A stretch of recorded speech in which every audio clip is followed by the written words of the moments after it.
Nie mam w tym żadnej obawy. Wszak ten świat jest ciekawy. W życiu laboratorium umila. Taka cudna chwila. Z cyklu opowieści i skrypty. Dzieci, ach te dzieci. Kochane łobuzy. Wokół tematu dzieci i prokreacji zrobiło się głośno po wprowadzeniu programu 500+ w Polsce. Sugeruje się, że liczba ludności wzrasta, a bezrobocie spada. Powołując się na dane Głównego Urzędu Statystycznego, tak wygląda liczba ludności w Polsce od 1996 roku do 2017 roku. Ale skupmy się na ostatnich 4 latach. Liczba ludności znacząco się nie zmienia, powiedziałabym nawet, że spada. Ale idźmy dalej. Liczba urodzeń w tych latach? Zauważamy delikatny wzrost. Ale liczba zgonów też wzrasta. Nasze społeczeństwo się starzeje. Taki jest fakt. Tak na deser już tylko przedstawiam wyniki badania modułowego pod tytułem Praca a obowiązki rodzinne. Wyniki tego badania wskazują, iż spośród 5 933 000 osób w wieku od 18 do 64 roku życia, będących członkami gospodarstw domowych, które obecnie otrzymują lub w przeszłości otrzymywały świadczenie 500+, 95,1% osób zadeklarowała, że nie podjęła żadnych działań w celu zmiany swojej sytuacji na rynku pracy. Wróćmy jednak na właściwe tory. Do tematu dzieci. A właściwie do pytania, czy to jest moje dziecko? Czasami zdarza się tak, że ojciec podejrzewa, że to dziecko może nie być jego. W kilku polskich tasiemcach pojawiły się przerażające historie, w których noworodek został podmieniony w szpitalu wskutek pomyłki. Dość ciekawy był również jeden odcinek Malanowskiej i partnerzy, w którym tytułowy bohater miał dowieść zdrady żony klienta, która urodziła ciemnoskóre dziecko. Oczywiście ojciec nie był Afroamerykaninem. Rzecz jasna odcinek nie był ciekawy, ale scenarzyści wykorzystali w nim bardzo interesującą ciekawostkę medyczną.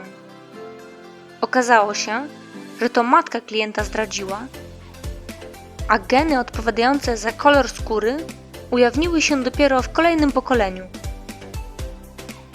Wszystkie wyżej wymienione historie mają wspólny mianownik. Mianowicie prawdę można dowieść na podstawie wyników badań, które dają niepodważalny dowód.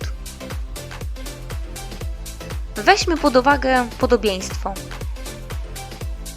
Nasze wątpliwości może spotęgować fakt, że dziecko nie jest do nas podobne.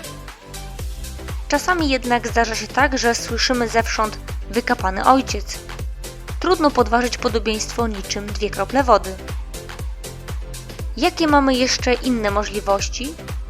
Oparte na faktach, nie na opiniach?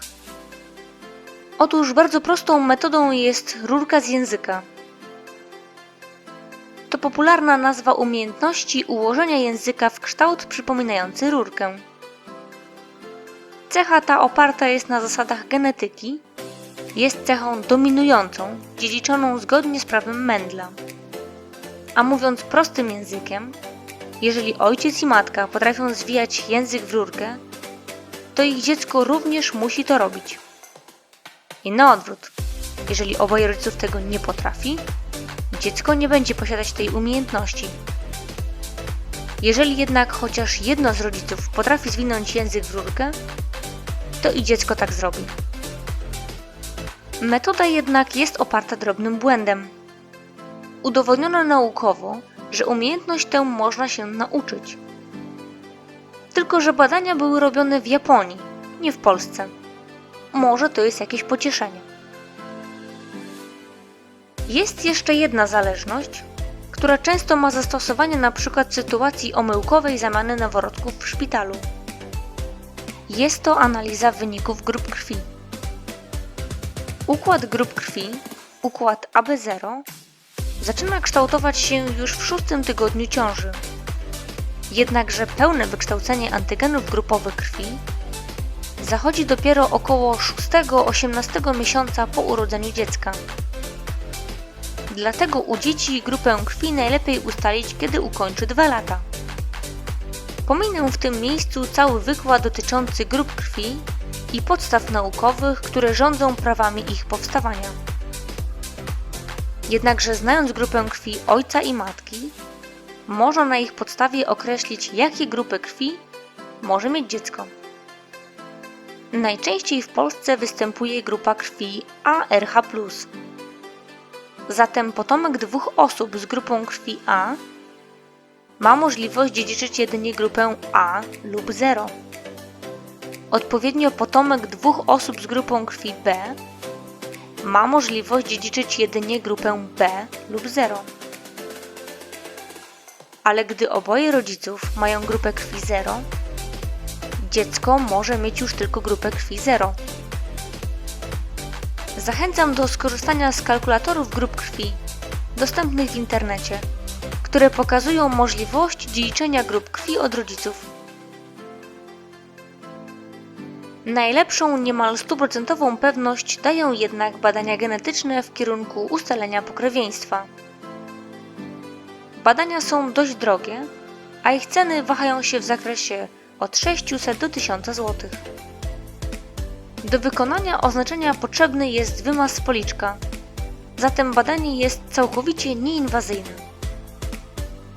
Na podstawie porównania materiału genetycznego, kodu DNA, określa się prawdopodobieństwo domniemanego pokrewieństwa. Testy te nigdy nie dają 100% pewności, o tym należy pamiętać, ale to najlepsze badania w tym kierunku, by rozwiać swoje wątpliwości.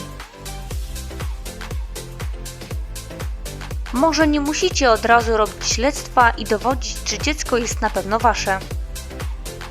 Ale może warto wykorzystać ciekawostki medyczne do interesującej zabawy. Może warto pobawić się w komicznego detektywa i zobaczyć, kto z was potrafi zwijać język w rurkę. Ocenić, jakie były szanse, by mieć najrzadziej występującą krew w populacji polskiej. Grupę krwi ABRH-. A może jesteście jak Indianie, których cała populacja ma grupę krwi 0. Świat nauki wcale nie musi być nudny. Odkryj go i ty. Ludzie od dawna zainteresowani są badaniami dotyczącymi grup krwi. Jedni określają to jako wróżenie z fusów, inni szczyptą domowej antropologii. A co twoja grupa krwi mówi o tobie? Bądź przez chwilę jak japoński samuraj i odkryj wpływ grup krwi na osobowość i wzorce postępowania. Zapraszam do komentowania i dzielenia się swoimi spostrzeżeniami. Zapraszam do lajkowania i subskrypcji. Oglądajcie kolejne filmy. Do usłyszenia.